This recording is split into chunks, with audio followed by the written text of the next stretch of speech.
part of the world. We're in Provence, not far from Italy, near the Mediterranean. We're in the summer of 1965, July 1st, actually. Canada Day. That's right. On the other side of the birthday. ocean. And my birthday, indeed. I was 3 years old on this very day. And so I was here with us. I just wasn't able to do much in terms of investigation. So this is where Valensole is, the big yellow dot. You have a farmer named Maurice Masse. It's 5:45 in the morning. The man is smoking a cigarette. He's just about to start work that day. And there's an object that descends from the sky, lands in a lavender field 200 feet away. This is very close. In his lavender field, yeah. Now, he had been dealing, hadn't he, with these bare patches on his lavender. He was like, what's going on with this? And he's wondering, are there kids? Are there hooligans? Is someone messing with my lavender?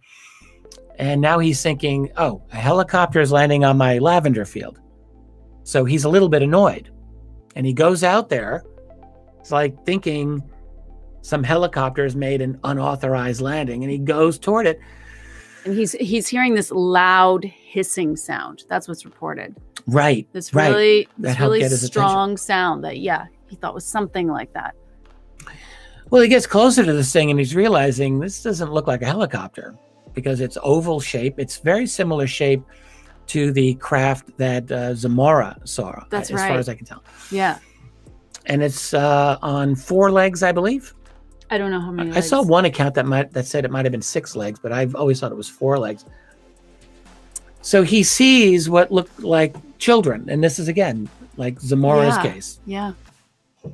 And like, was this your encounter when you were looking into this? Like, he was a little bit annoyed thinking that there's a bit of a disconnect here. Because if you think it's a helicopter landing, you're not going to think there's kids out there. But maybe it was early in the morning. Maybe he hadn't had his coffee. I don't know what he was thinking. He goes out there, but he very quickly realizes that these were not human beings because they're short. They're like 4 feet tall or less.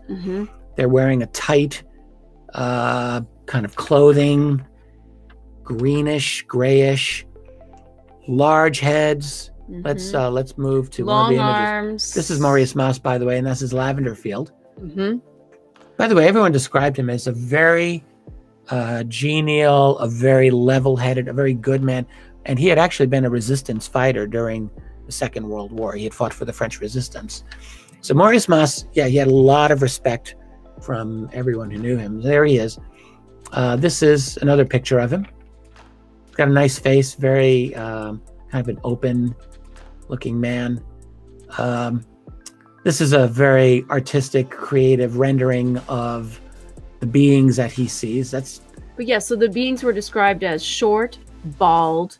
Right. They looked like they were 8 or 9 years old. As far as height, you know, they were very small. They had very large heads. Right.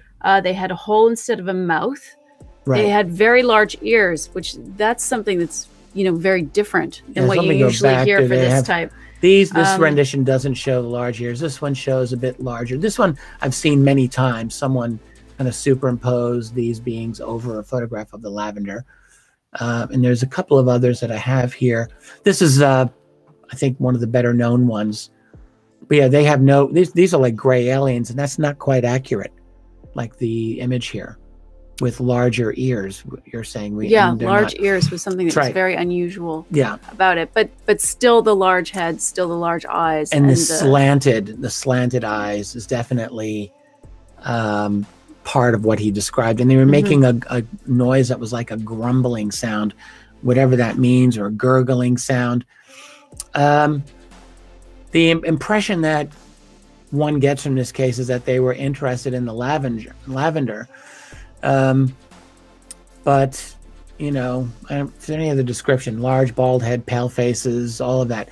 So as he gets close enough to them, he sees that these are not kids. One of them aims like a tube, like right there, a tube-like device at him. And he gets hit with some kind of beam or ray, which freezes him or paralyzes him. But he's not unconscious. Right? He's totally conscious during this. And aware. So he's watching what's happening. Even though he's paralyzed, he's able to sort of watch and observe. Right. So this paralysis lasts for about 20 minutes. And I think it was shortly after they paralyzed him that they just got back into the craft and left. They did. There was really nothing else that they did there.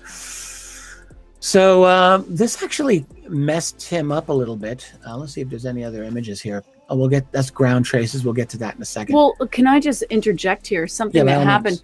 The initial report, excuse me, he didn't even describe this. He reported that one was on the ground and one was in the craft, and that they eventually just flew away. Now, you know, he was a farmer. He wasn't used to all of the attention. When this came out, all sorts of press was after him, and he actually went away, stayed at a friend's place for a month and a half to get away from all of this. You know, he didn't want the attention. Right. He was just very quiet and humble. Right. And then I guess he thought about it after a month and a half, and he came back and he went to the police. And now, didn't he go to the police immediately though? No, what happened when he first had this happen, he went to the local tavern or local. Yes. Well, it was a very small town. So this is where all of his friends were. Right. The owner of the bar, which, you know, Robert Fleischer was deeply investigating this. And so he was telling us this story. Robert Fleischer is one of the leading UFO researchers in Germany, and he's a friend of ours, and he just happens to be looking into the Valensole case currently. Yeah. Yeah. And very recently as well. This was in 2018, I think. Yeah. So he said that Andre, who owned the bar or Café du Sport, it was also a very good friend of his. He told him and said, please don't tell anyone. Right. But it's this really small town, so he ends up telling everybody. Right, of course. And within a few hours, the police want to talk to him. Right. And this is all immediately, and they notice there's marks. There are ground traces. So the police are super interested. They actually go and do the investigation on that day. And they see there's 4 landing marks in the soil. There's like a deep hole. Yep. And it was very moist, actually, which then hardened into something like concrete. That's right. Apparently, yeah. And whatever that was. Now, I was reading in one case that there was an analysis that said that the weight of the craft or whatever landed on it had to be quite significant, maybe 1.5 tons or even up to 2 tons. I don't know how they make these determinations, but someone decided that this was a very large or heavy craft. I'm not sure either, but Robert did say that when they did the initial investigation, they did a police investigation, not a UFO investigation. Right, you know? okay. So they were looking at it through a specific lens, you know, through specific eyes.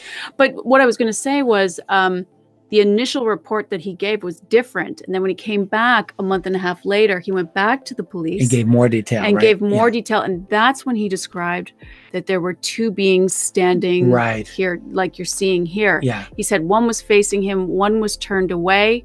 When the one facing him saw him, he nudged the other one. The one that was turned away turned around and had a wand in his hand, and then paralyzed him. Seemed to paralyze him with that hand. So, and then that's when he did go into had more interviews after that with a number of people.